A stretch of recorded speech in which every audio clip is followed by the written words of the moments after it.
اب اتنے بڑے اندھیرے اور ان میں اعلان کرنا ہے آپ نے روشنی کا، اور سینکڑوں سال ہو گئے جناب عیسیٰ علیہ السلام کو آسمان پہ تشریف لے کر گئے ہوئے۔ اسلام کا آغاز ہوتا ہے، پہلی وحی نازل ہوتی ہے، تو کہاں سے شروع کیا جائے؟ توحید سے، عورتوں کے حقوق سے، غلاموں کے حقوق سے، بیٹیوں کی بات کی جائے، کہاں سے شروع کیا جائے؟ تو یہ دیکھیے حکمت والے رب کا حکمت والا فرمان، اتنے سارے اندھیروں میں جو زمین آسمان کا پہلا رابطہ ہوتا ہے تو فرمائے اقرا، پڑھیے پڑھیے، اقرا بسم ربک الذی خلق، پڑھیے اپنے رب کا نام لے کر جس نے پیدا کیا۔ گویا پہلی وحی بتاتی ہے کہ دنیا میں جتنے بھی اندھیرے ہیں، جتنی بھی بد عقیدگیاں ہیں، جتنی بھی بد اخلاقی ہے، اس سب کا علاج یہ ہے کہ بندہ پڑھے، تعلیم حاصل کرے۔ علم ہر روشنی کا، ہر اندھیرے کا علاج ہے۔ اس طرح کمرے میں لائٹ بند ہو تو بچھو بھی نکل آیا، چھپکلی بھی نکل آئی، سانپ کا بھی شک پڑ گیا ہے، ہو سکتا ہے اور بھی کچھ درندے ہوں کمرے میں، تو اب آپ ان کو کیسے ڈھونڈیں؟ ہاتھ سے چھوئیں گے؟ کیا کریں گے؟ ڈنڈا پکڑیں گے؟ حل کیا ہے؟ تو یہ سارے درندے کمرے میں اگر اکٹھے ہو جائیں تو ان کا حل یہ ہے کہ کمرے میں روشنی کی جائے۔ اور کچھ درندے تو ایسے ہوتے ہیں روشنی کرنے کی دیر ہے وہ بھاگ جاتے ہیں، بلوں میں چھپ جاتے ہیں۔ علم ایک ایسی روشنی ہے کہ دنیا میں بڑے بڑے درندے ویسے ہی چھپ جائیں گے۔ جب آپ صاحب علم ہو جائیں گے، آپ جب پڑھیں گے، جب مزاج تعلیم کا ہوگا، ہمارے ہاں ابھی تک تعلیم کا مزاج نہیں بنا، ہمارا پڑھنے کا، سمجھنے کا، سیکھنے کا، تربیت کا مزاج نہیں۔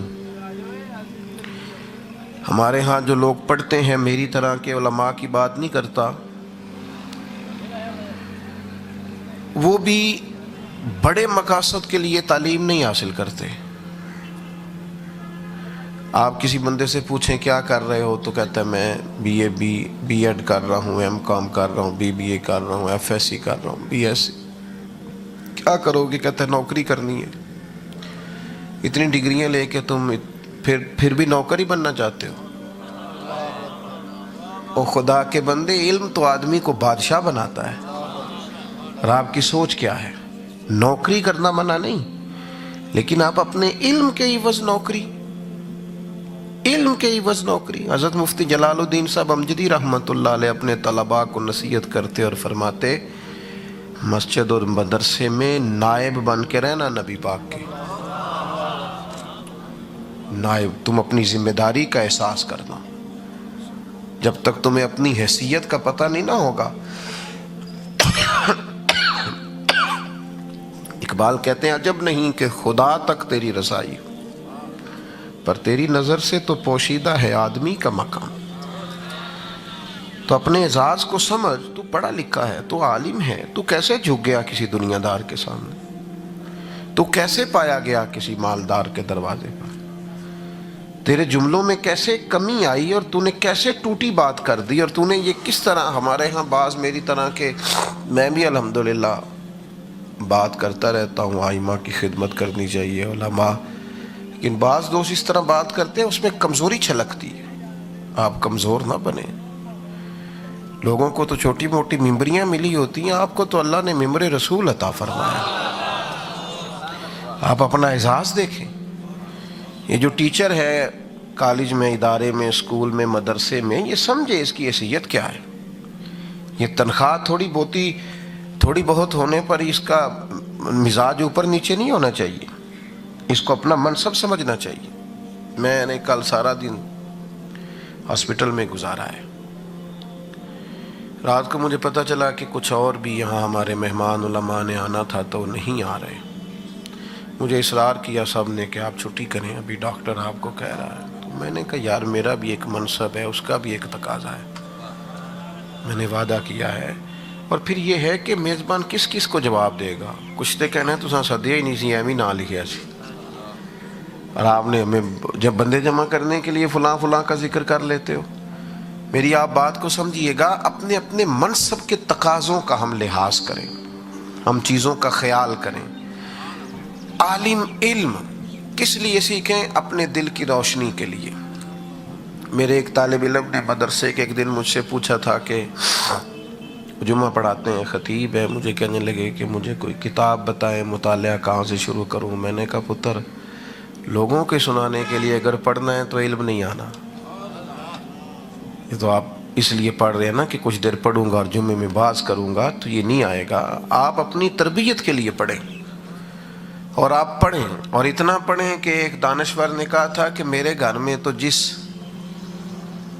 کاغذ میں ہلدی آتی تھی نا، میں اسے بھی پڑھا کرتا تھا کیا لکھا ہوا ہے، میں غور کرتا تھا۔ مطالعہ تو مطالعہ ہے، آپ پڑھیں، اور علم تربیت کے لیے حاصل کریں، بحث کے لیے حاصل نہیں کریں۔ یہاں سے لوگ مسئلہ پوچھیں گے، جا کے اپنے محلے کے امام سے لڑیں گے، وہاں تو مولانا یہ کہہ رہے تھے اور آپ یہ کہتے ہیں، بلکہ وہاں سے کئی دفعہ اپنے علاقے سے آ کے پوری بات نہیں بتائیں گے، کسی مفتی سے فتویٰ لے جائیں گے اور جا کر امام کو پریشان کریں گے۔ آپ نے تو روح مسئلہ وہاں بیان ہی نہیں کی، اور جس عالم سے پوچھا اس نے تو جو سوال تھا اس کے مطابق آپ کو جواب دے دیا۔ ہم کیا کرتے ہیں؟ الجھاؤ کے لیے چیزوں کو لیتے ہیں۔ الجھاؤ نہیں زندگی میں پیدا کریں، دین کو سیکھیں آپ، اور آپ ایک ذوق بنائیں کہ میں نے اپنی تربیت کے لیے سیکھنا ہے۔ آپ کو لطف آئے گا پڑھنے پڑھانے کا، آپ خود بخود اس میں لطف لینے لگیں گے، مزہ لینے لگیں گے، اور یہ چیز بور نہیں کرے گی۔ جتنے بھی میرے دوست سننے والے بیٹھے ہیں، یہ جمعے والے دن ایک ڈائری بنائیں، اس پہ لکھیں آج مولانا نے کیا بیان کیا۔ حضرت عبداللہ ابن عمر رضی اللہ تعالیٰ عنہ فرماتے ہیں، میں جب بھی حضور کی بارگاہ میں جاتا تھا نا، یہ نوجوان غور کرو یار، کہتے ہیں میں جب بھی جاتا تھا نا، جو میرے کریم فرماتے تھے میں لکھ لیتا تھا، میں اسے لکھتا تھا۔ کتنا کچھ سونا کام ہے حضور کی باتوں کو لکھنا، لیکن اس میں ذائقہ پیدا کرنا ہے، خشک نہیں، اس میں ذائقہ۔ کسی جگہ سرکار نے فرمایا نہیں کہ جب میری حدیث لکھو تو پہلے غسل کرنا، امامہ باندھنا، خوشبو لگانا، حضور نے حکم نہیں دیا۔ لیکن امام بخاری جب بھی حدیث لکھتے تھے پہلے غسل کرتے، پھر خوشبو لگاتے۔ کام جو کرنا ہے تو ذرا اس میں ذائقہ آ جائے نا تو وہ مزہ دینے لگ جاتا ہے۔ آپ کا اپنا کام ہی آپ کو ذائقہ دے گا، اسی میں کیف آ جائے گا، اسی میں وجد آ جائے گا، اسی میں سرور ہو جائے گا، اسی میں لذت آ جائے گی۔ امام مالک رحمۃ اللہ علیہ کے دروازے پہ دستک ہوتی تو کوئی شخص آتا تو امام صاحب پوچھتے کہ اسے پوچھو، فقہی مسئلہ پوچھنا ہے کہ حضور کی کوئی حدیث سننا ہے۔ یہ دیوانگی نہیں، یہ شعوری عشق ہے۔ یہ مست لوگ نہیں تھے، انہوں نے نا اپنا ذائقہ ہی رسول پاک کا دین بنا لیا تھا۔ پیر کا بتایا ہوا وظیفہ بڑی بات ہے، تو کیا حضور کی حدیث کے اندر لذت اور کیف کئی ساری دنیا سے بڑھ کے نہیں ملتا؟ لیکن آپ اس چیز کو اس ذائقے سے لیں تو صحیح۔ ہم نے تو اپنے اسکولوں کی دیواروں پر انگریزوں کے قول لکھ دیے، حدیثیں ساری یاد کرا لی ہیں لوگوں کو۔ بیٹھ جائیں آپ، تشریف رکھیں، تھک جائیں گے۔ کیا ہم نے ساری احادیث اور قرآن مجید یاد کرا لیا جو ہم ادھر چلے گئے؟ میرے عزیز، اس کی لذت لیں، اس کا ذائقہ لیں، اس کا مزہ۔ ابھی آپ مفتی صاحب سے سن رہے تھے کہ مدینہ شریف سے ایک بندہ چل کے دمشق کی جامع مسجد آ گیا۔ یہ تو جب کوئی چلے گا نا کہ میں حضور کی حدیث سننے جا رہا ہوں تو یہ پھر اس کا ذوق بتائے گا کہ کدھر جا رہا ہے۔ تیری تلاش میں پھرا میں جنگل پہاڑ اور دشت میں، اور تینوں لب دیاں آپ گواچے، سانو تے اپنی خبر نہیں کوئی، ساتھوں تے پارے نہیں ککھ گلیاں دے، ہن تے آخ دے لوگ شدائی، ننگ نموس دا ساڑے چولا، گل پہنے تاج گدائی، سجنا سا اپنا آپ گوایا تاں یار نے چاتی پائی۔ شعوری لوگ ہیں، تازہ دم لوگ ہیں۔ سنیں جی، امام مالک سے بندے نے آ کے دروازے، پوچھو اس سے مسئلہ پوچھنا ہے، حضور کا فرمان۔ تو کہتا جی فقہی مسئلہ پوچھنا ہے تو امام صاحب فتویٰ لکھ دیتے. گھر وہ کہتا نا حدیث پاک میں نے سننی ہے. میرے جیسا تو مولوی کہتا ہے نا بندے چونکہ تھوڑے آئے سن لہذا میں تقریر نہیں تگڑی تیار کی تھی. بندے ہی اینڈ تے ہوندے نے. یہ امام مالک کا تو لطف دیکھو نا, انہوں نے تو لطف دیکھنا ہے نا. آپ میرے دل آمنہ کے لال کی باتیں کریں. میرا ویسے کبھی کبھی دل کرتا ہے کہ حضور سے جب کسی اکیلے بندے نے آ کے دین پوچھا ہے حضور نے بتایا کہ نہیں, تو آپ کے سامنے شروع میں 5 بندے آ کے بیٹھے ہیں تو آپ کیوں نہیں کھول کے بتاتے؟ پورے 5 بیٹھے ہیں. یہ اپنے لیے اپنے جیسے لوگوں کے لیے بات کر رہا, علماء کے لیے نہیں کر رہا. او بھائی امام مالک سے کہا میں نے حدیث سننی. یہ اپنا لطف ہوتا ہے, آپ اپنا لطف تو قائم رکھیں. کیوں کہا گیا مال کا دار و مدار نیتوں پر ہے؟ آپ کا ذائقہ کسی چیز میں جب لگ جاتا ہے تو وہ مزہ آپ نے خود دوبالا رکھنا ہے. آپ تھکی تھکی باتیں کریں گے تھک جائیں گے. حضرت امام مالک سے کہا حضور حدیث سننی ہے, تو امام صاحب نے کہا اس کو بٹھاؤ ممبر کے سامنے. پھر امام صاحب نے غسل کیا, پھر جبہ پہنا, پھر امامہ باندھا, پھر خوشبو لگائی, پھر ہاتھ میں عصا پکڑا. یہ کیا ہونے لگا ہے؟ میں اپنے کریم کی بات کرنے لگا, میں حضور کا ذکر پاک کرنے لگا ہوں, حدیث پاک بیان. حضرت عبداللہ ابن عمر کہتے ہیں میں سرور کائنات علیہ السلام کی باتوں کو لکھا کرتا تھا, اور میں جو حضور سے سنتا, یہ آپ لکھ کے تو دیکھیں اس میں کوئی ذائقہ ہے. میں جو حضور بیان کرتے میں لکھتا, میں نوٹ بناتا. ایک دن ایک شخص نے مجھ سے کہا کہ یار حضور کبھی جمال میں ہوتے ہیں کبھی جلال میں ہوتے ہیں, ہر بات لکھتے ہو, ہر بات ہی لکھتے ہو, ہر بات نوٹ کرتے جاتے ہو. کہتے میں نے لکھنا چھوڑ دیا, پر بے خبر ہو جو غلاموں سے وہ آقا کیا. اتنے بھرے مجمع میں محبوب دیکھ لیا کرتے کون کس طرح آتا ہے, کس طرح بیٹھتا ہے, کس طرح کس رنگ میں اس کا طرز ہے آنے جانے کا. کریم محبوب علیہ السلام نے بلایا, فرمایا عبداللہ آپ لکھا کرتے تھے چھوڑ کیوں دیا؟ گویا کریم کو پتہ ہے, حضور کو. ادھر دیکھو میری طرف, جن کا عقیدہ ہے نا کہ حضور کو پتہ ہے اور حضور ہمیں دیکھ رہے ہیں, ان کی ذمہ داری زیادہ ہے. وہ اپنی تنہائیاں بھی پاک کریں, انہیں تو زیادہ باحیا ہونا چاہیے, اس لیے کہ تیرا عقیدہ ہے وہ تجھے دیکھ رہے ہیں.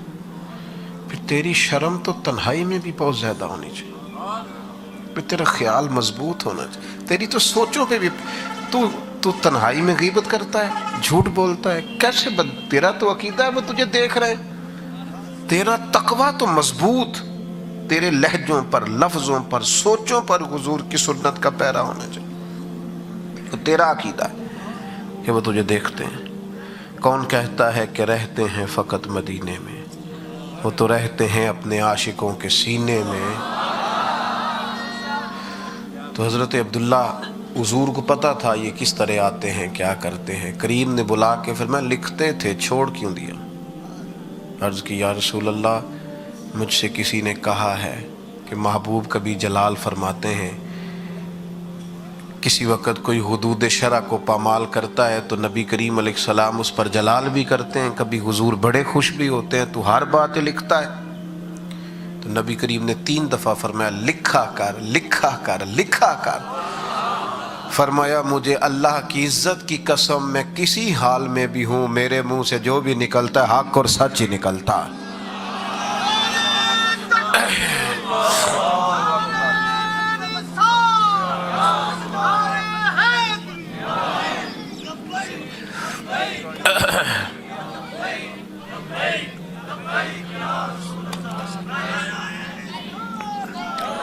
آپ مزاج بنائیں تعلیم و تعلم کا. اور نبی پاک علیہ السلام نے دعا مانگی ہے, کہا ہے اللہ مجھے اس علم سے بچانا جو علم تو ہو پر نفع نہ دے, علم تو ہو پر باتیں بڑی آتی ہوں پر نماز کے ٹائم چھپتا ہو, باتوں کا بڑا پتہ ہو پر درود پاک 500 بھی نہ پڑھ سکتا ہو, بن ٹھن کے بیٹھنے کا پورا پتہ ہو, لیکن حضور کی بارگاہ میں درود شریف کے لیے یہ 3 منٹ تنہا نہ بیٹھ سکے. میں ایک محفل میں تھا تو ایک بچہ آ گیا, کہنے لگا کہ مجھے بھی تھوڑی اجازت لے دیں, 10 منٹ حضور کی بارگاہ میں حاضری لگوانی ہے. میں کہ پتر جی تے اتھے لوانی ہے تے کلیاں بھی نعت پڑھیں گا تے لگ جائے گی, تو باقی اگر مقاصد اور ہیں تو پھر چلو میں سفارش کر دیتا ہوں. اگر وہاں لگوانی ہے نا, وہاں, تو پھر تو جہاں بیٹھ کے بھی پڑھے گا تیری حاضری. میری بات کی سمجھ آ رہی ہے؟ اور میں آپ سے اپیل کروں گا درد سے, اگر آپ بات مانیں گے تو میرے گناہ معاف ہوں گے. اکیلے میں نعت پڑھا کرو, اپنی گاڑی میں نعت سنا کرو. رات جب کوئی نہ ہو تو پھر کہا کرو, پڑھ سنا کرو کہ بڑی امید ہے سرکار قدموں میں بلائیں, اور کرم کی جب نظر ہوگی مدینے ہم بھی جائیں گے. جب اکیلے ہو نا, اکیلے, تو پھر وہ منظر یاد کیا کرو جب وہ بٹھاتے ہیں نا مکہ شریف سے مدینہ طیبہ کو لانے کے لیے. تو اس منظر پہ فاضل بریلوی نے کہا تھا اب سواریاں سج گئیں, اب عمرے ہو گئے, حج ہو گئے, اب سوئے مدینہ روانگی ہے. تو یہ ایک تخیل ہے, ذرا اس پر غور کرنا کہ اچانک کسی بندے نے بیچ میں سے بول کے کہا حاجیو آؤ شہنشاہ کا روضہ دیکھو. تم کعبہ تو دیکھ چکے ہو, اب ذرا کعبے کا بھی کعبہ دیکھو. آؤ اب تمہیں حضور کا گنبد خضرا دکھائیں. آؤ یہ ذوق دیکھو, اور پھر اس کی کیفیت دیکھو, اور اس پر جو وارد پھر آپ کی کیفیات ہیں ان کو ملاحظہ کرو. میرے عزیز, آپ علم حاصل کریں پر وہ ایسا نہ ہو جس میں نفع نہ ہو, لفظوں کا گورکھ دھندا نہ ہو, صرف جملوں کو مرتب کرنے کا طریقہ نہ ہو. آپ کا علم نافع ہو, آپ اس پر عمل کریں, آپ اس کے مطابق اپنی زندگی کو ڈھالیں. زندگی میں کسی سے آپ کی کبھی لڑائی ہو جائے نا اور سامنے والا ان پڑھ ہو, تو انتہائی کمزور آدمی بھی بیچ میں سے اٹھ کے کہتا ہے یار تو پڑھا لکھا ہے. کہتے ہیں کہ نہیں؟ ایتھے نہیں آندے, ایسے ایسے تو کرو ہلکا ہلکا.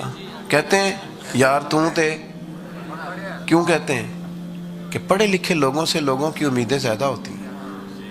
پڑھے لکھے لوگوں سے لوگوں کی امیدیں, بھئی تو پڑھا لکھا ہے کیوں لڑ رہا ہے, مانا کیا ہے؟ پڑھے لکھے میں تو ظرف زیادہ ہوتا ہے, پڑھے لکھے میں تو حوصلہ زیادہ ہوتا ہے, بردباری زیادہ ہوتی ہے. یہ عام آدمی کا تجزیہ. وہ تو سیاحوں پہ آنا ہو کے کر رہے, وہ انہوں چھڈو حضرت صاحب, تسی تے سیانے بندے ہو. یہ سمجھیں آپ, جب لوگ کسی کو صاحب علم سمجھتے ہیں تو اسے لوگ پھر ذمہ دار بھی سمجھتے ہیں. لوگ اس پر ڈیوٹیاں, اعلیٰ حضرت فاضل بریلوی رحمۃ اللہ نے کہا تھا اے گروہ علماء, اگر تم نے نفل چھوڑے تو قوم سنتیں چھوڑے گی, اور اگر تم نے سنت کا ترک کیا تو لوگ واجبات چھوڑیں گے. دیکھو نا, بڑی آسانی سے لوگ کہہ دیتے ہیں نا عصر کی پہلی 4 سنتیں غیر موقدہ ہیں, لیکن آپ کو پتہ ہے عصر سے پہلے جو بندہ 4 رکھتے پڑے اسے نبی پاک نے دعا دی ہے. آپ بات کو سمجھیں نا, کس لیے علم سیکھا ہے؟ ہمارے استاد تھے تو وہ کہتے ہیں کہ میرے دادا جی تہجد میں اٹھتے تھے اور میں عالم تھا. تو ایک دن مجھے فجر کی نماز میں مسجد سے باہر نکل رہے تھے تو مجھے کہنے لگے حافظ سیال بھی سہری لے نہیں ساس اٹھنا تے پڑھیا کا دلی صحیح, اے ان پڑھ ہو کے سویرے. میرے جیسے مولوی تو ویسے ہی حدیث یاد کر لیتے ہیں نا کہ نبی پاک نے فرمایا کہ عابد عبادت کرتا رہے اور عالم عشاء سے فجر تک سوتا بھی رہے تو پھر بھی درجہ عالم کا زیادہ ہے. او بھائی یہ تو حدیث بالکل ٹھیک ہے, پہلے تو بتا تو سمجھتا ہے اپنے آپ کو عالم, پہلے یہ بتا, اور پھر یہ بتا اگر تو کہے میں سمجھتا بھی ہوں تو یہ حدیث امام اعظم کو بھی تو آتی تھی نا, غوث اعظم جیلانی کو بھی آتی تھی, اور ان سے بڑا عالم بھی کوئی نہیں, لیکن ان کے تو مسلح آباد رہے, ہمیشہ آباد رہے. تو علم وہ جو نفع بخش ہو, اس میں فائدہ ہو. ہمارے استاد صاحب جب کچھ طلباء فارغ ہوتے تو ان میں جو قابل ہوتے ان کی ذمہ داری مفتی صاحب جانتے ہیں کہ جو ذرا قابل طلباء ان کو تدریس پہ لگایا جاتا ہے, اسباق دیے جاتے ہیں. تو کچھ طالب علموں کو اسباق آپ نے عطا کیے تو ساتھ فرمانے لگے بیٹا کسی طالب علم کی ضد نہیں پیدا کرنی, تو ایک دوست نے سوال کیا طالب علم کی بھی ضد ہوتی ہے؟ فرمانے لگے کسی وقت کوئی طالب علم غلطی کی، آپ نے سزا دی، پھر اس نے کمیٹی کو بتایا، پھر گھر بتایا، آپ کی شکایت لگائی، آپ کو تکلیف ہوئی، بعض اوقات بندہ دل میں ضد پیدا کر لیتا ہے، تو فرمانے لگے اسے نادان ہی سمجھنا، اسے بچہ ہی سمجھنا بیٹا تھا بھول گیا ہے، سمجھنا اس نے غلطی کر لی ہے، ایسا نہ ہو کہ تمہاری ضد ہو اور اس کا مستقبل سارا خراب ہو جائے۔ یہ صاحبان علم کی ذمہ داریاں ہیں، اور میں اور آپ ہر جدید چیز سے ہم فائدہ اٹھا رہے ہیں۔ واٹس اپ کرنے ہم نے سیکھ لیے، اسٹیٹس لگانے ہم نے سیکھ لیے، فوٹو چڑھانی ہم نے سیکھ لی، لائکس کومنٹس دیکھنے ہم نے سیکھ لیے، سب پتہ ہے ہمیں۔ میرے بھائی قرآن پڑھنا کب سیکھنا ہے؟ وضو غسل نماز کے مسائل کب سیکھنے؟ باقی سب پتہ چل گیا ہے۔ ہم نے بڑی ویڈیوز دیکھ لی، ہمیں پتہ چل گیا فلاں جگہ کیا ہو رہا ہے، فلاں جگہ کیا ہو رہا ہے۔ قبر حشر کو معاملات کو ٹھیک کرنے کے لیے بھی کچھ دیکھا ہے؟ اپنے آپ سے دھوکہ نہ کرو۔ اگر بلی کو دیکھ کے کبوتر آنکھیں بند کر لے تو بلی چھوڑ کے نہیں جایا کرتی۔ آپ کہتے رہیں میں ٹھیک ہوں، میں تندرست ہوں، ابھی بڑی عمر پڑی ہے، تو اس کا یہ مطلب نہیں کہ موت آئے گی نہیں، اس کا یہ معنی نہیں کہ مرنا نہیں۔ ملک میں بہت افراتفری بعض اوقات ہو جاتی ہے، اور بعض اوقات یہ بھی ہوتا ہے ہمارے ہاں کہ ہمیں خبریں سننے کو ملتی ہیں کہ فلاں جگہ خودکشی ہو گئی، معاذ اللہ۔ میں دوستوں سے گزارش کرتا ہوں کہ آپ اپنے نوجوانوں کو عقیدہ توحید و رسالت سمجھائیں تو صحیح، انہیں عقیدہ آخرت سمجھائیں تو صحیح، انہیں کہیں کہ قبر دوزخ کا گڑھا ضرور ہے پر فاسق فاجر کے لیے۔ مومن کی قبر کا حال انہیں بتاؤ، انہیں دین پڑھاؤ، انہیں بتاؤ کہ مومن کی قبر نہیں ہوگی، باغ ہوگا، باغ۔ ایک منٹ کے لیے سوچو، مرنے کے بعد جس کو باغ میں جانا ہے وہ ڈرے گا باغ میں جانے سے، اور باغ بھی معمولی نہیں، جنت کے باغوں میں سے باغ، اور باغ اتنا سونا جس میں پہلی زیارت ہی مدینے والے رسول کی نصیب ہو۔ خوف آتا ہے اسے۔ آج پھولے نہ سمائیں گے کفن میں آسی، کیونکہ قبر کی رات ہے ان سے ملاقات کی رات، اور پس مردن فرشتوں نے جو تلاشی لی تو کیا نکلا؟ فرشتے میں مرا تو میرا کفن، پس مردن بعد مرنے کے فرشتے میرا کفن ٹٹولنے لگے، پس مردن فرشتوں نے جو تلاشی لی تو کیا نکلا؟ فقر تک دل کے گوشے سے خیال مصطفیٰ نکلا۔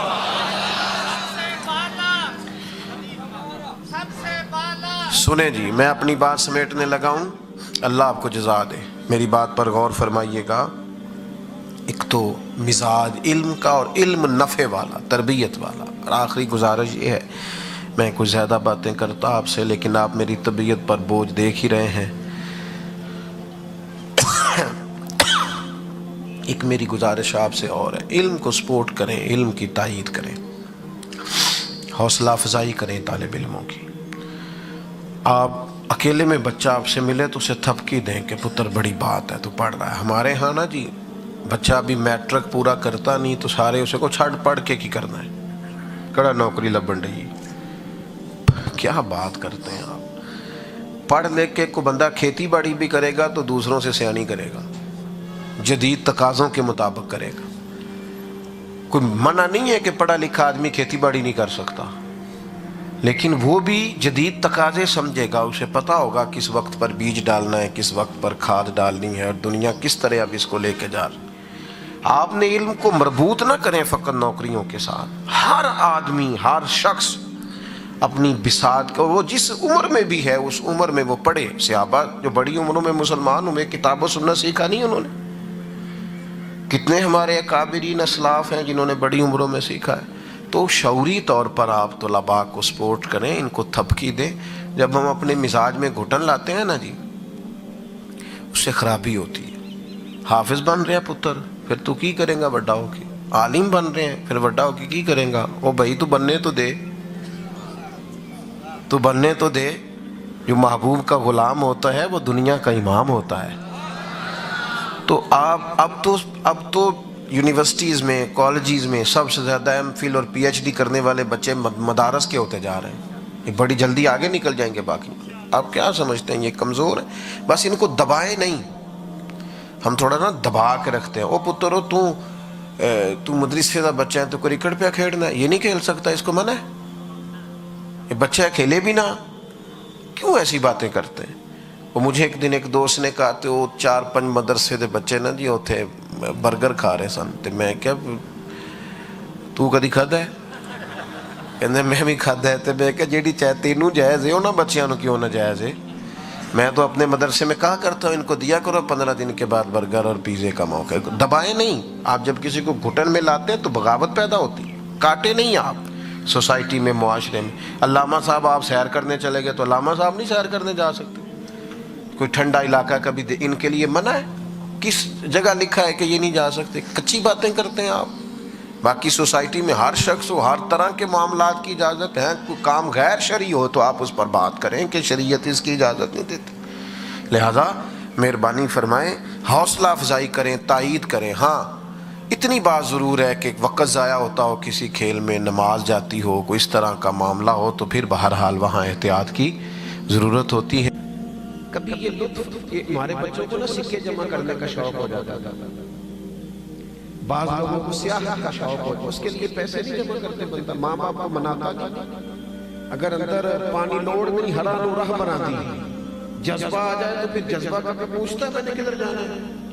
سیلاب نے کبھی رستہ پوچھا ہے؟ وہ آتا ہے تو آ جاتا ہے. اگر شوق ہو نبی پاک کی حدیث یاد کرنے کا، اگر دل میں وہ ذوق ہو، میرے نبی پاک علیہ السلام نے فرمایا، دعا دی حضور نے فرمایا، اللہ ان لوگوں کے چہروں کو چمکتا رکھنا، ان کے چہروں کو چمکتا رکھنا جو میری حدیثیں یاد کرتے ہیں پھر آگے سناتے ہیں. ایک بزرگ تھے حضرت شاہ بقی الدین ابن مخلد، کہتے میں اپنے استاد صاحب کے پاس پڑھتا تھا. یہ ہیں ہمارے صوفیاء، یہ ہیں جن لوگوں کے عرس منانے چاہیے. میں پڑھتا تھا تو میرے استاد صاحب مجھے کہنے لگے بیٹا تیرے اندر جذبہ زیادہ ہے اور یہاں میں تجھے اتنا وقت نہیں دے پاؤں گا، تو بغداد شریف امام احمد بن حنبل کے پاس چلا جائے. آج کل تو مدارس میں پڑھنے والے بچوں نے اپنے مدرسے کے علاوہ باقی مدرسوں کا زیادہ حساب رکھا ہوتا ہے. وہاں کیا چل رہا ہے، کیا ہو رہا ہے، کیا پڑھایا جا رہا ہے. پڑھنا نہیں نہ ہوتا، وقت ضائع کرتے. شاہ بقی الدین کہتے میں امیر گھر کا بچہ تھا لیکن شوق لگ گیا کس بات کا کہ حضور کی حدیث سیکھنے کی. میں نے اپنے نبی کی باتیں یاد کر لی. شاعروں کے شعر کتنے یاد کرتے ہو، اقوال اتنے یاد کرتے ہو، کہاوتیں اتنی یاد کرتے ہو، قرآن کی آیات کیوں نہیں یاد کرتے؟ نبی پاک علیہ السلام کی احادیث مبارکہ کو حفظ کیوں نہیں کرتے؟ فرماتے مجھے لو لگ گئی، اب میں بغداد کے رستے پہ چلا، دریا میں بیٹھا تھا، طوفان آ گیا، کشتی ٹوٹ گئی، ایک جزیرے پہ جا لگا میں بڑی مشکل سے، مہینہ بھر پتے کھائے، پر جذبہ یہ تھا واپس نہیں جانا، جانا ادھر ہی ہے جہاں سے مجھے حضور کی حدیثوں کا فیض ملے گا. فرماتے ہیں ایک مہینے کے بعد وہاں سے کوئی مسافر کشتی گزری، اس پہ بیٹھا، بغداد پہنچا. وہی پرانے کپڑے، پھٹا پھٹا لباس، مہینے بھر کی تکلیف. اب جب بغداد شریف پہنچا تو پتہ چلا کہ امام احمد بن حنبل کا تو مدرسہ ہی بند ہو گیا. بادشاہ ناراض ہو گیا، مدرسہ بند کر دیا. امام صاحب تو قید میں ہیں، ان کے گھر کو جیل بنا دیا گیا، وہ نظر بند ہے. جذبہ تھا حضور کی حدیث سیکھنے کا. اے کاش یہ جذبہ کبھی لگ جائے. میری ملت کا جوان کہے نہیں رات کو ایک حدیث یاد کر، نہیں میں نے ایک روایت ضرور اپنے سینے میں محفوظ کرنی ہے، میں اپنے سینے کو بھروں گا کتاب و سنت سے.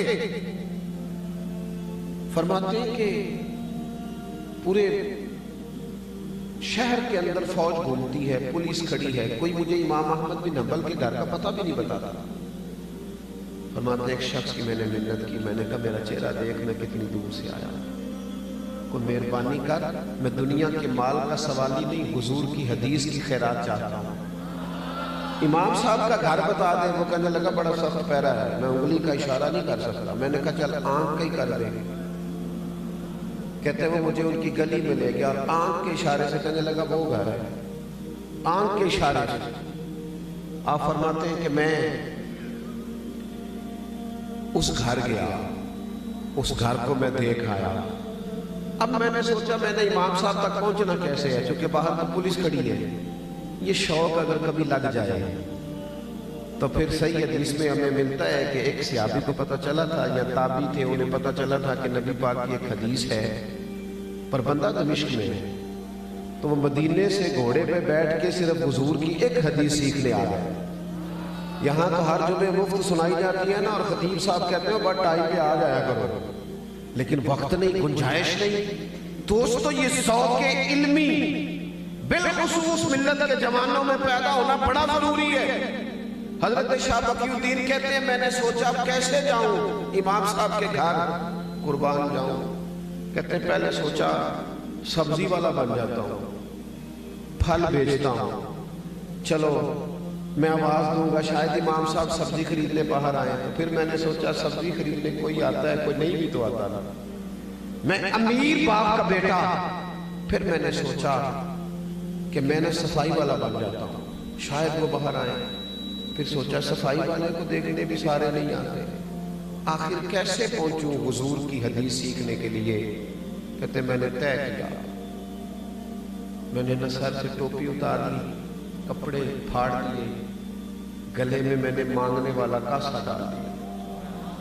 تینوں لب دیاں سی آپ گواچے, سانو اپنی خبر نہ کوئی, ساتھوں پارے نکخ گلیاں دے, سانو آخ دے لوگ شدائی, اسا ننگ نموس دا ساڑ کے چولا, گل پہنے تاج گدائی, او سجنا اپنا آپ گوایا تاں یار نے چاہتی پائی.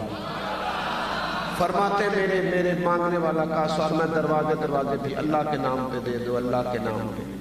کہتے امام احمد بن حنبل کا دروازہ آیا اور میں نے رو کے صدا کی, اندر جذبہ تھا, اندر جذبہ تھا, رو کے صدا. میں نے کہا کچھ لینے آیا ہوں. یوں دروازہ کھلا اور جب امام صاحب نے 1 دینار دینے کے لیے میرے پیالے پہ کاسے پہ ہاتھ بڑھایا تو میں نے ہاتھ چوم لیا.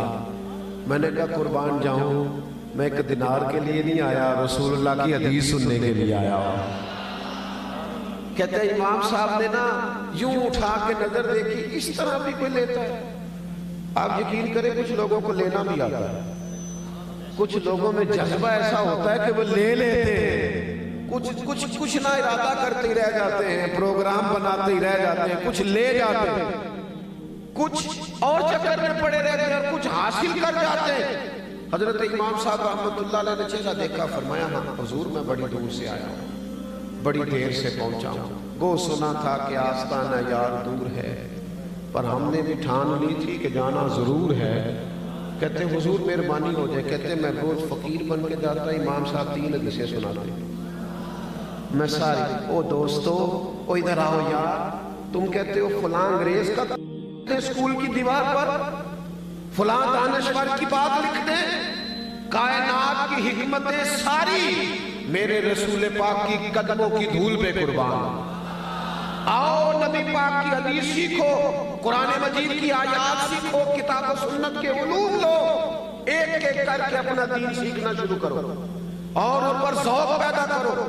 تھوڑی فیس بک تھوڑی چلا لو, تھوڑے دن گپ شپ کم کر لو, سیاحتیں چھوڑ لو, یہ کتاب و سنت ہے, اس کے قریب آؤ. یہ پڑھتے پڑھتے سینہ روشن ہو جاتا ہے, اسے لیتے لیتے ہی حالات بدلنے لگتے ہیں. کہتے ہیں میں کتنا عرصہ فقیر بن کے جاتا رہا, پھر حالات بدل گئے. حالات بدل جایا کرتے ہیں, حالات بدل جایا کرتے ہیں. حالات کے سہمے ہوئے لوگوں کو بتا دو, حالات بدل جاتے ہیں, ایک جیسے نہیں رہتے. فرماتے میں امام صاحب حالات بدل گئے, امام صاحب کا مدرسہ کھل گیا, بلکہ جو نیا بادشاہ آیا اس نے بڑا بنا کے دیا. اب جب امام صاحب بیٹھ گئے مسند پہ تو ہم نے بھی کپڑے بدل لیے. فرماتے جب پہلے دن میں مدرسے میں گیا تو باقی شاگرد بیٹھے تھے, مجھے دیکھ کے امام صاحب اٹھ کے کھڑے ہو گئے, فرمانے لگے بڑی دنیا نے پڑھا ہے پر جو تو نے پڑھا ہے. ایک تو اپنے اندر وہ ذوق علم کا, اور دوسری بات مومن کہتے ہی باعمل کو ہے. گورکھ دھندا نہ کرو, لفظوں کا ہیر پھیر نہ کرو. ہر بندہ سیانا ہے, ہر بندے کو پتہ ہے عمل کون کرے گا. ہم اگر کبھی کو بات سنتے سیکھتے ہیں تو صرف اس لیے کہ دو بندے ملیں گے تو انہیں سنا دوں گا، دوسروں کو نصیحت کروں گا؟ میرے نبی پاک علیہ السلام کا سارا دین عمل کے لیے آیا، عمل کے لیے۔ جب تک انسان عمل نہیں کرتا وہ دو کشتیوں کا مسافر ہے۔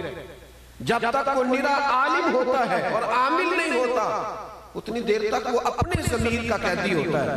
وہ بیٹا بیٹھ جاؤ، میں پیسے لینے آئے، اللہ آپ کو خوش رکھے، تشریف رکھے، مہربانی کرے، کچھ تقریرا مفت بھی سن کے دیکھا کرو کہ نہیں ہوتی، اللہ آپ کو سلام۔ آپ جو اتنے سارے لوگ آئے ہیں، اگر میرے دل میں پھر بھی یہی خیال ہو، اتنی محبت، اتنا پیار، میں بتا نہیں سکتا صبح سے مجھے ان علاقوں سے فون کتنے گئے ہیں کہ یہ صرف ملنا ہی ہے۔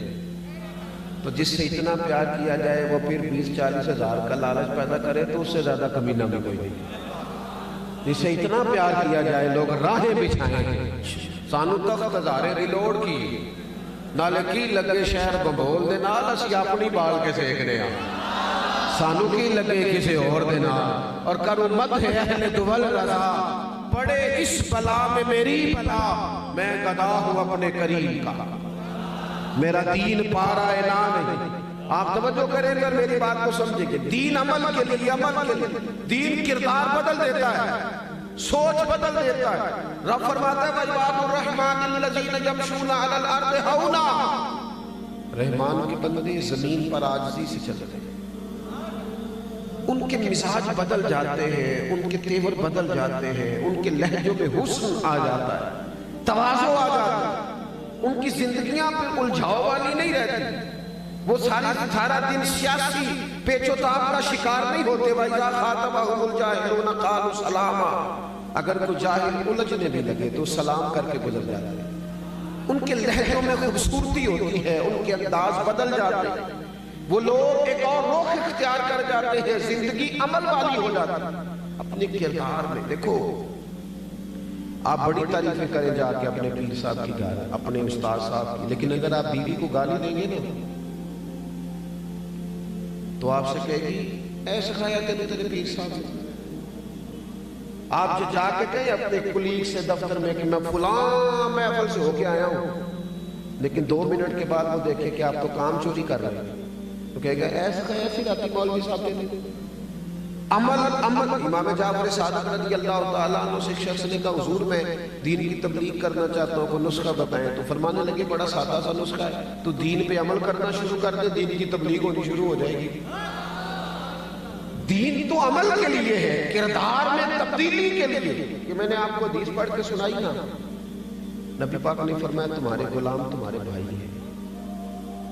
آج جو بڑے انسانی حقوق کی بات کرتے ہیں نا، ان کے ملازموں سے پوچھ کے دیکھو حال کیا ہے۔ جس کا بچہ رات کو 4000 کا برگر پیزا کھاتا ہے، اس کا ملازم کبھی 5000 ایڈوانس مانگ لے تو وہ نصیحتیں کرتا ہے کہ اپنے خرچے کم کرو، بھائی تیرے تو کم ہوئے نہیں، یہ خرچے کم کرے۔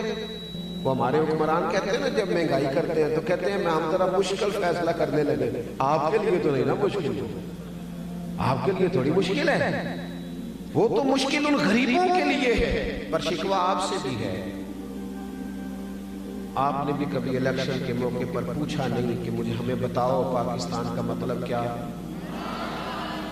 ان سے پوچھو نا کہ یہ بھی تم نے کبھی نعرہ لگایا ہے، اس کا بھی تمہیں پتا ہے؟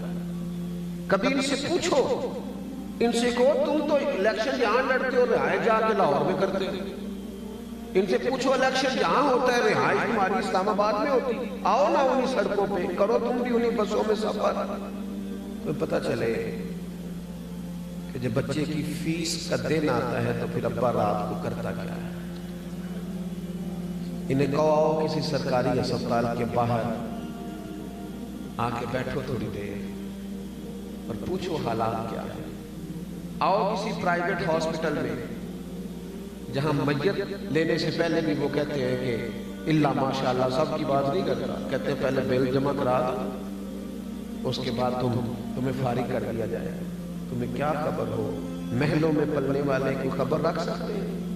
میں آپ سے عرض کروں گا کہ کچھ تھوڑی سی ہمیں خود بھی اپنی شعوری بلندی، اخلاقی طور پر جو قوم مضبوط ہو جاتی ہے نا وہ معاشی طور پر بھی ہو جاتی ہے۔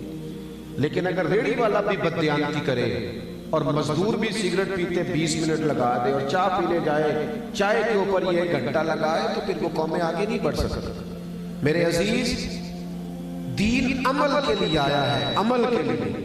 تقریریں ہوتی ہیں، حضرت صاحب آؤ جی خطاب کرو، تو میں تو اب ویسے بھی 25-30 منٹ تقریر کرنے والا مولوی ہوں، تو میں دوستوں سے اکثر یہ پوچھتا ہوں، میں کہتا ہوں تقریریں کس لیے ہوتی ہیں ویسے؟ کانوں کی لذت کے لیے، واہ واہ کرنے کے لیے؟ اگر تو تقریر سیکھنے سکھانے کے لیے تو 10 منٹ کی کافی ہے، اس پہ عمل کرو۔ اور اگر آپ نے کانوں کی لذت لینی ہے، واہ واہ کیا بات کی، تو پھر تقریریں صدیوں سے ہو رہی ہیں، ہوتی رہیں گی۔ پھر بڑے بڑے شعلہ بیان خطیب، وہ ہمارے تو نقیب جب چلتے ہیں نا جناب، آپ نے تو بڑے سادے سے نقیب رکھے تھے نا، ہمارے تو نقیب جب چلتے ہیں نا اسٹیج پہ تو میرے جیسا بندہ ڈر رہا ہوتا ہے۔ وہ کہتے تیار ہو جو میں جملہ دینے لگا، میں تو جملہ دینے لگے بم چلانے لگا، کار جو بات کرنی ہے تمہیں، کوئی مذاق ہے؟ یہ رسول اللہ صلی اللہ علیہ وسلم کا دین ہے، سنجیدہ بات کریں آپ، کتاب و سنت کے دائرے کے اندر رہیں، بھاگ دوڑ کس بات؟ اور نہیں پتا کون رافضی ہو گیا، کون خارجی ہو گیا، عقائد اور نظریات سے گھومے اور پھرے ہوئے لوگ، آپ نے قبضہ دے دیا سب کو، واپس لوٹے دین حق کی جانب۔ دین عمل کے لیے آیا ہے، کردار میں تبدیلی۔ حضرت باعث بستامی کا زمانہ تھا، ایک یہودی اور مسلمان آپس میں دوست تھے، تو وہ یہودی اپنے مسلمان دوست کے پاس بیٹھا تھا، تو مسلمان کہنے لگا کلمہ پڑھ جا، مسلمان ہو جا، تو مسلمان ہنس پڑا، وہ یہودی ہنس پڑا، کہنے لگا اپنے مسلمان دوست سے کہ میں نے 2 دین دیکھے ہیں، ایک دین وہ ہے جس پہ تو عمل کرتا ہے اور ایک وہ ہے جس پہ حضرت باجزید عمل کرتا ہے۔ کہنے لگا اگر دین وہ ہے نا جس پہ تو عمل کرتا ہے تو پھر تو کلمے کا ہی فرق ہے، ورنہ معاذ اللہ تو میرے ساتھ شراب خانے بھی چلا جاتا ہے، تو وہ سارے کام کرتا ہے جو میں کرتا ہوں، تو فرق کیا ہے؟ اور اگر دین وہ ہے جس پہ یہ بزرگ عمل کرتے ہیں اللہ کے نیک بندے صالحین، تو پھر ان سے کہے مجھے دعوت دے، میں دین کے بارے میں سوچنے کو تیار ہوں۔ جب تک ہم اپنے کردار میں، میں نے حدیث پاک پڑھی نا کہ نبی پاک نے فرمایا تمہارے غلام تمہارے بھائی ہیں۔ صحابہ نے جب یہ حضور سے حکم سنا تھا تو انہوں نے سچ مچ اپنے غلاموں کو بھائی بنایا تھا۔ حضرت ابو ذر غفاری جس طرح کے کپڑے خود پہنتے تھے، ان کا غلام بھی اسی طرح کے پہنتا تھا۔ لوگ پوچھتے تھے ابو ذر یہ کیا ہوا؟ کہنے لگے یہ وہ تبدیلی ہے جو مدینے والے رسول نے قائم کی۔ یہ جب تک ہم دوسروں کے بچوں کے بارے میں بھی وہی ذہن نہیں بناتے جو اپنے بچے کے بارے میں۔ میرے حضرت صاحب فرمایا کرتے تھے مدرسہ اس طرح کا بنانا جس میں تمہارا بچہ بھی پڑھ سکے۔ آج کل لوگ بات سناتے ہیں نا جی، تقویٰ سنا رہے ہوتے ہیں بعض محتمے میں، اللہ ماشاءاللہ ہم نے کبھی مدرسے کی روٹی نہیں کھائی، تو میں کہتا ہوں آپ تقویٰ بدل لیں، آپ وہی کھایا کریں جو مدرسے سے ہوتی ہے، آپ کو پتہ چلے بیچارے بچے کیا کھاتے ہیں، آپ کو سمجھ آئے۔ آپ کے ہاں تو انواع و اقسام کے لنگر ہیں، روز جلسے ہیں، محافل ہیں، لیکن وہ جو دین کے نام پہ آیا اس کا جو حشر کیا جا رہا ہے، وہ اس کا جواب دینا ہے اللہ کی بارگاہ میں قیامت کے دن۔ ہم جو اپنے بچوں کے بارے میں سوچتے ہیں وہ پڑوسی کے بچے کے بارے میں کیوں نہیں سوچتے؟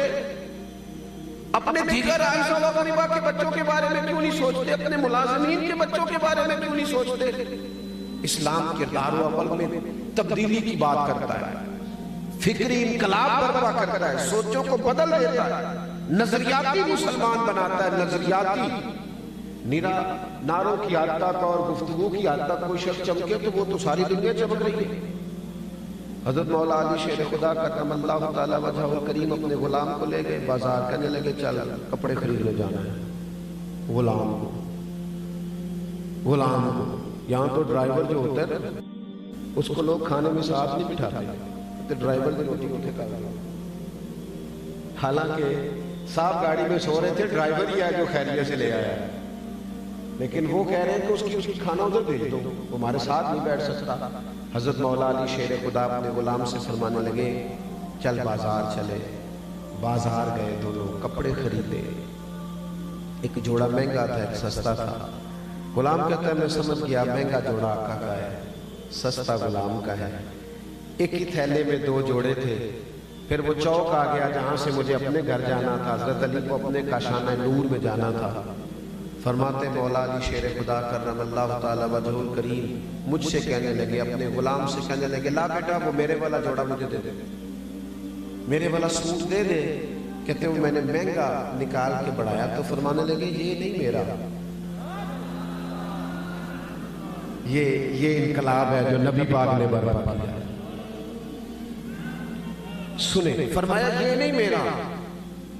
اس نے کہا حضور آپ کا یہ؟ فرمایا نہیں میرا تو وہ سستے والا ہے۔ وہ کہنے لگا حضور آپ مہنگا پہنے نا، آپ آقا ہیں، سستا میں پہنتا ہوں، میں غلام ہوں۔ تو آپ فرمانے لگے اگر کسی وجہ سے تقسیم کرنی ہے تو اپنے والی وجہ نہ رکھ، میرے والی کر لے۔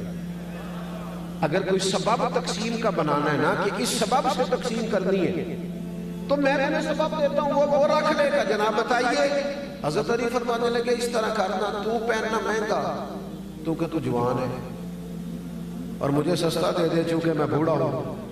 اگر کسی وجہ سے بانٹنا ہے تو چل اس طرح بانٹ لے۔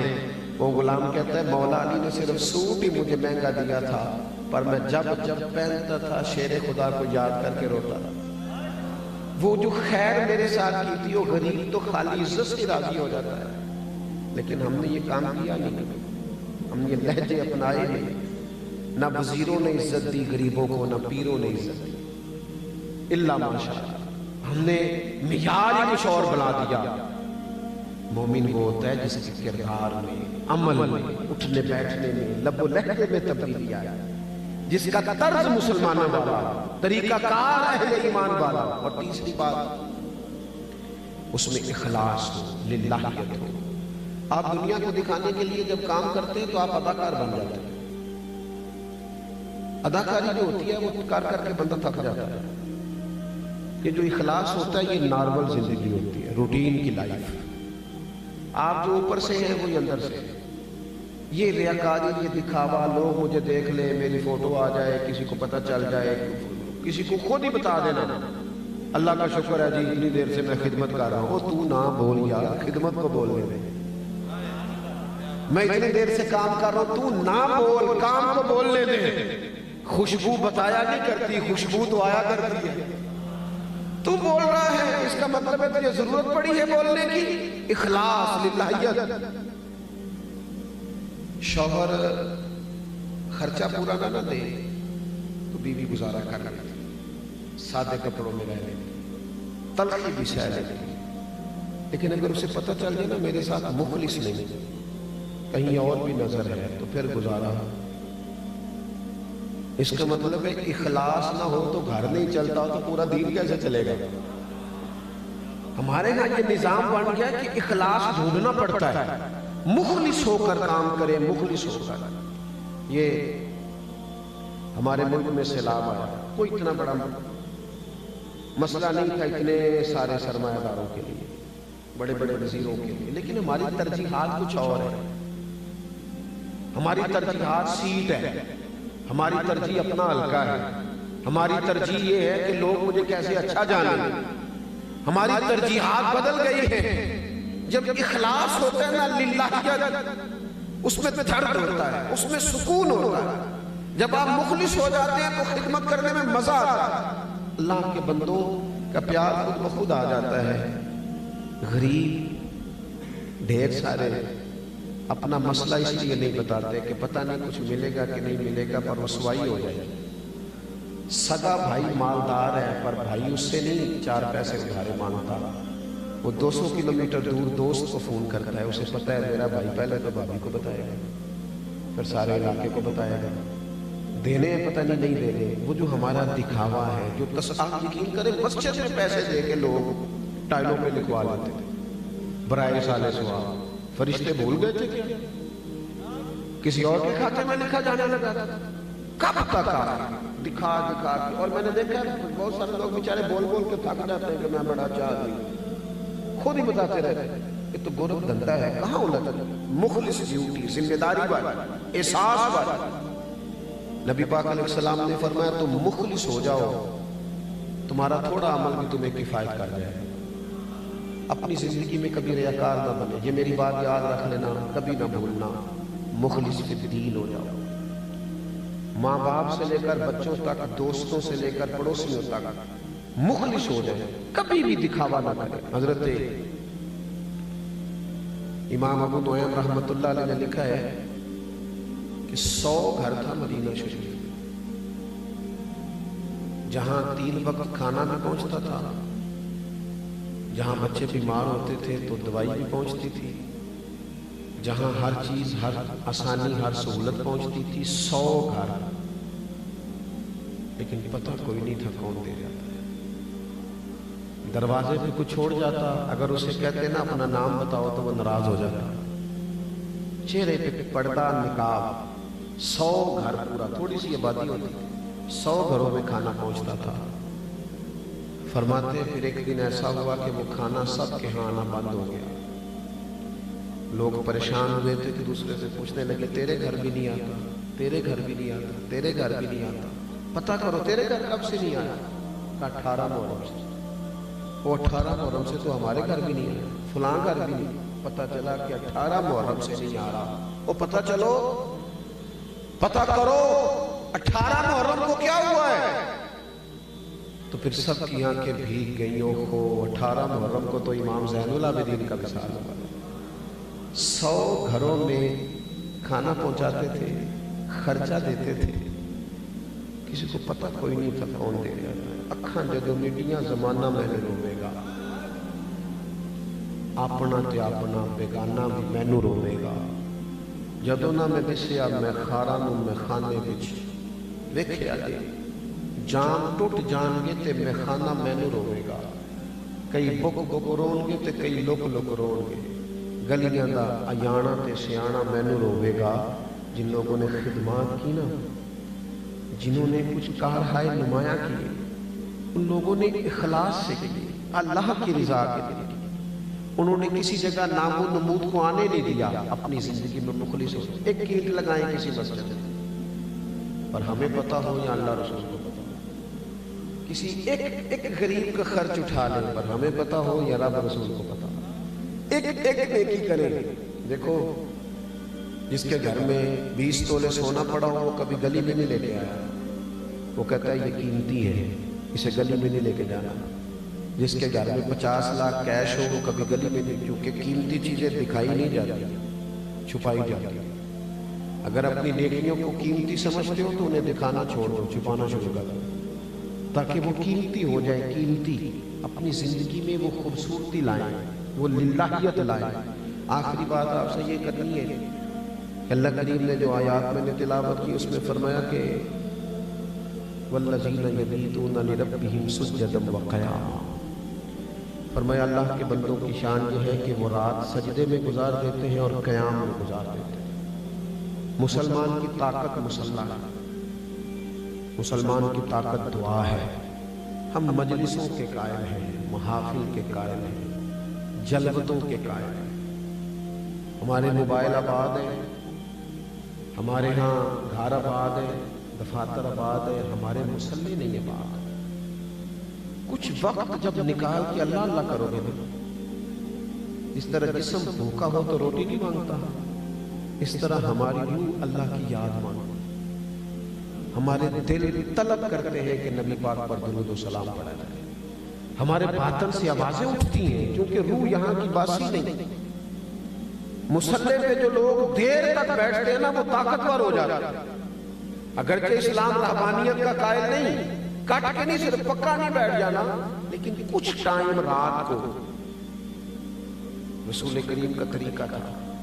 سیدہ عائشہ صدیقہ فرماتی ہیں کہ حضور مجھ سے فرماتے ابو بکر کی بیٹی تو اگر کہے تو میں نفل نہ پڑھوں، میں کہتی میرے ماں باپ قربان ہوں، پھر میرے قریب مصلی بچھاتے ہیں، ایک آیت میں ساری رات بیت جاتی، یہاں تک کہ مقدس قدموں میں ورم آ جاتے ہیں۔ ہم نہ بندوں کے پیچھے بھاگ بھاگ کے تھک گئے، ادھر والے راضی کیے تو ادھر والے بگڑ گئے، ادھر والوں کو خوش کیا تو دوسرے ناراض ہو گئے۔ کیوں نہ اپنے رب کی بارگاہ میں حاضری دیں، کیوں نہ لمبی لمبی دعائیں مانگیں۔ میں ایک ڈاکٹر صاحب کے پاس بیٹھا تھا، میرا ان سے پیار کا تعلق ہے، تو مریض کو کہہ رہے تھے کہ آپ کے اندر کوئی ٹینشن ہے، آپ وہ ساری ٹینشن نا اپنے دل سے نکال دیں طبیعت ٹھیک ہو جائے گی۔ تو وہ نا پیشنٹ جو تھے، مریض، وہ ہلکا ہلکا نا سارا، تو میں سمجھ گیا کہ یہ نہیں نکال سکتا، تو میں نے کہا میرا مداخلت کرنا بنتا تو نہیں، پر اجازت ہے تو ایک بات کر لوں۔ انہوں نے کہا جی کیجیے۔ میں نے کہا ڈاکٹر صاحب کچھ دکھ بڑے ذاتی قسم کے ہوتے ہیں، بڑے نجی ہوتے ہیں، بندہ اپنے آپ سے بھی نہیں کہہ سکتا، کہے ہی نہیں جاتے.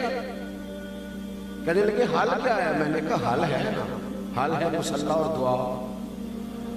جو کسی سے نہیں کہہ سکتے کہہ دو اللہ رسول سے، اور کھل کے کہہ دو، اور ساری کہہ دو، اور رو کے کہہ دو. تمہارا راز بھی رکھا جائے گا، دل بھی ہلکا ہو جائے گا، اور رب سے بندہ جتنا مانگتا جاتا ہے اللہ اس کی عزت میں اضافہ فرماتا جاتا ہے. پر وہ ایک اکبر الہبادی کہتے ہیں مصیبت میں بھی اب یاد خدا ہم کو نہیں آتی. دعا منہ سے نہ نکلی، جیبوں سے عرضیاں نکلی. ساری جماعتوں کے پیچھے بھاگ بھاگ کے تھک گئے ہو، نتیجہ کیا نکلا ہے؟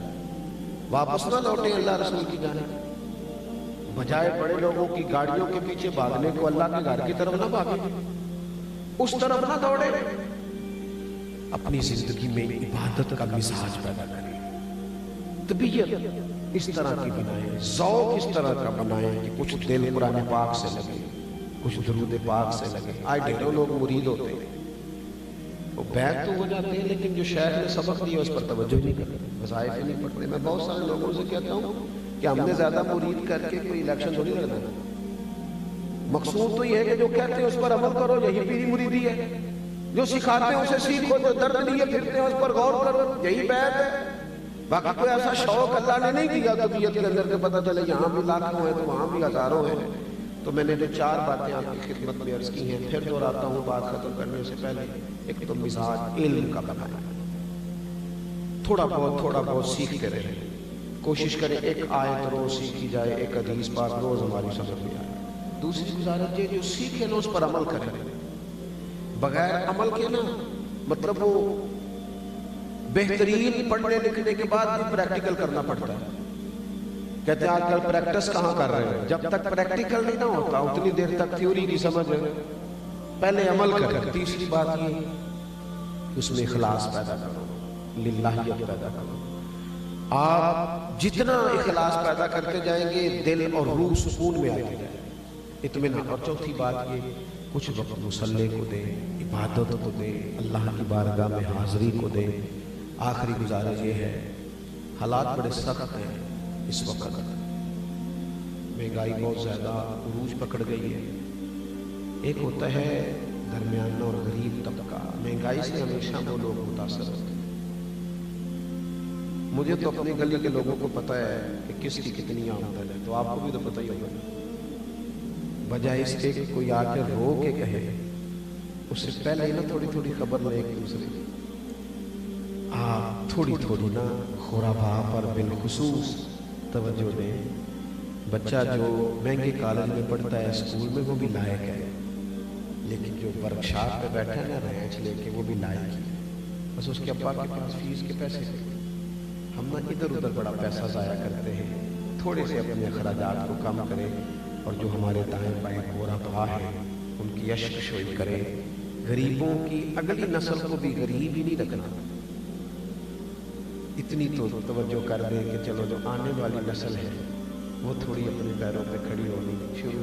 کیوں اتنی امیدیں لگاتے ہیں آپ بڑے لوگوں سے؟ ایک شخص کا اگر بوجھ اٹھانا شروع کریں گے تو بڑی آسانی ہو جائے گی، بڑی آسانی. آج یہاں کسی مسجد مدرسے کے چندے کا اعلان نہیں ہونے لگا. آپ سے صرف ایک اعلان ہے کہ اپنی گلی میں، اپنے علاقے میں، اپنے رشتہ داروں میں، بالخصوص اپنے بہن بھائیوں میں، اپنے سسرالی رشتوں میں آپ غور کریں. جہاں جس کو حاجت ہے اس کے کام آنا شروع ہو جائیں. ایک جملے میں میرے رسول نے کائنات کی ساری حقیقت سمو کے رکھ دی. حضور فرمانے لگے تو اللہ کے بندوں پہ رحم کر، اللہ تیرے اوپر رحمت فرمائے.